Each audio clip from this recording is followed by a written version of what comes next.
Depression is a common condition, but not all cases are diagnosed. And this is primarily because patients or individuals affected with this condition have difficulty in understanding their symptoms. And there is also a stigma connected to consultations with psychiatrists. And having a basic knowledge about this condition is important so that this condition can be properly recognized and accepted by the individual, and so that the proper management can also be sought. Now, basically, depression is usually described as when the individual feels down and low, or when the individual has the blues. But a more scientific definition of depression is when there is persistently low mood that causes already functional impairment in the individual. Because there's not only low mood in depression, there are also a lot more symptoms that are present. So this would cause lack of energy, there would be lack of interest in doing things, and this is the reason why the activities of the individual with depression will be compromised. Now, depression is already pathological when the low mood is persistent and there is functional impairment. And it is persistent because it does not remit, meaning the low mood does not go away, even though the problem that caused the depression is already removed from the person's environment. Now, one will also observe that the low mood that is caused by the problem is disproportionate to that problem or to that stressor. Who is affected by depression? I told you that it is a common condition, and women are more frequently affected than men. The usual age of onset is at 40 years old, but then the range can be from 20 to 40.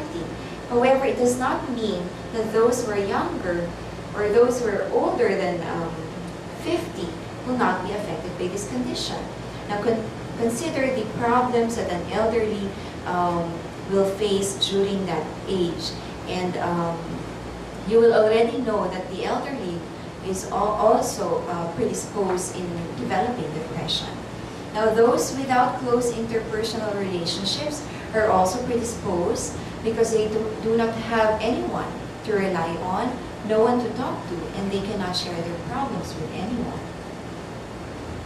There are several causes of depression, and these are biological, genetic, and psychosocial. Biological factor that's involved in depression is the neurotransmitter.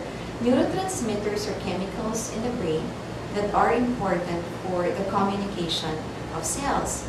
Now, they are also very important because they maintain a normal mood in the individual.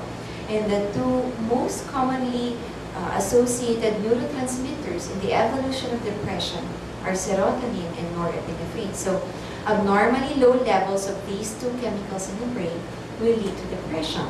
Now, genetics is also implicated. So, first-degree relatives of those with depression are more prone to develop this condition. Now, stressful life events usually initiate the depression, such as death of a loved one, unemployment, financial problems during that time can lead to depression. And stressful life events, especially if repetitive, can lead to long-lasting changes in the brain. Now, stressful life events can be, as I mentioned earlier, the start of this problem in the mood. And if they always occur, the changes in the brain can lead to recurrence of depression, even if the person is already treated, and even if there's no stressor anymore during the next episode. Now, depression cannot be diagnosed solely based on the presence of low mood. Aside from the presence of depressed mood, there should be other symptoms that are present, such as changing weight of the person. It can either be weight loss or weight gain, problem with sleep, and that can also be either increased sleep or decreased sleep. There is lack of energy or feeling of fatigue. so that they'd rather stay in bed or remain in bed most of the time. There is a feeling of worthlessness, or there can be excessive guilt in the person. And likewise, attention can be affected, so that they have difficulty thinking and making decisions. Now, thoughts of death is frequent, and that's the reason why we should be very careful about this condition, and that if you suspect that someone has this condition, he should be brought to a psychiatrist immediately, because there's a risk of suicide or committing suicide. Now, aside from having depressed mood, one common symptom also is decreased interest or pleasure in things that he found pleasurable before.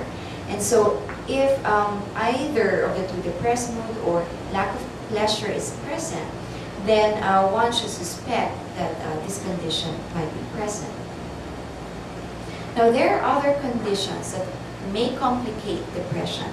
One is anxiety. So aside from the low mood, the person may have palpitations, sweating, or trembling, or irritability brought about by anxiety.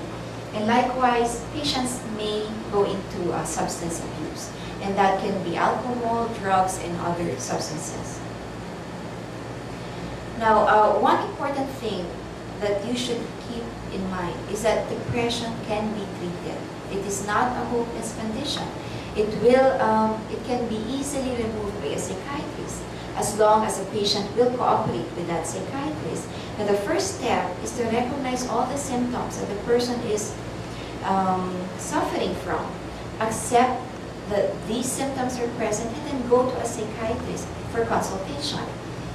One important thing for the success of treatment is that the patient should be compliant to the psychiatrist in terms of medication intake and also to the consultations. So the treatment regimen will include, of course, antidepressants, which are safe and well tolerated. They are very effective, and they will bring about the removal of the symptoms of depression. No, anxiolytics may be necessary based on the assessment of the psychiatrist.